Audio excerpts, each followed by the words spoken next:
kondisi Tuan MF sendiri saat datang ke rumah sakit kami memang kondisinya dalam kondisi yang tidak baik.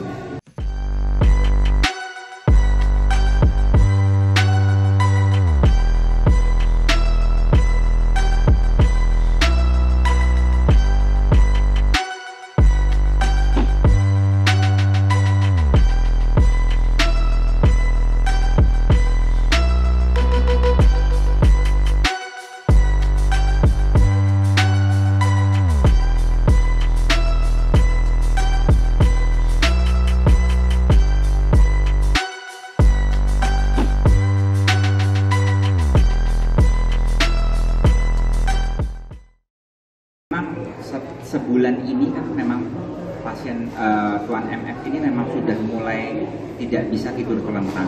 Artinya memang sudah mulai ada masalah medis yang cukup serius terkait dengan masalah kardiorespirasi atau masalah paru-paru dan masalah jantungnya.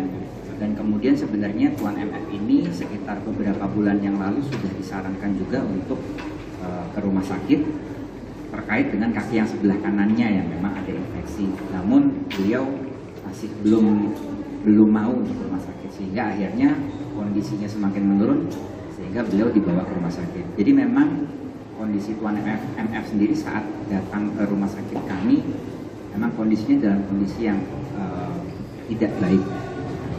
Kemudian setelah itu Tuan MF setelah di sini sesaknya semakin memberat sehingga membutuhkan bantuan pernapasan. Nah, bantuan pernapasan dipasang ventilator. Nah, saat dipasang ventilator itu beliau mendapatkan obat-obatan yang namanya obat sedasi, karena proses pemasangan ventilator itu adalah proses yang cukup nyeri dan tidak enak ya, sehingga kita harus memberikan obat-obat namanya sedasi.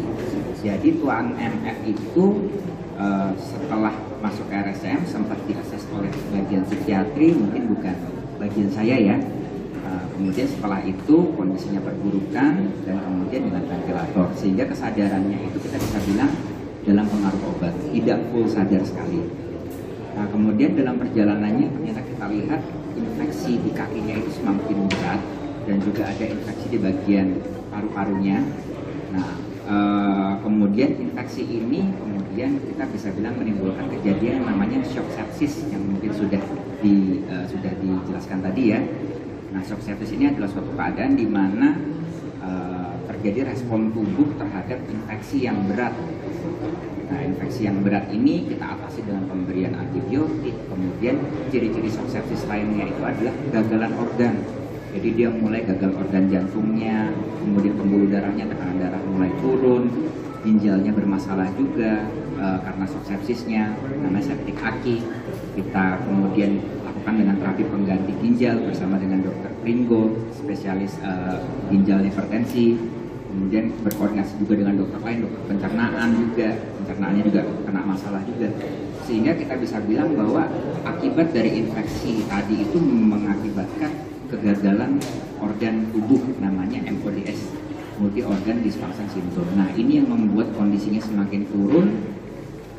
Dan memang pada akhirnya tadi malam memang kami sudah tidak bisa mempertahankan kondisi beliau lagi despite terapi-terapi yang sudah kami berikan. Mungkin begitu ya.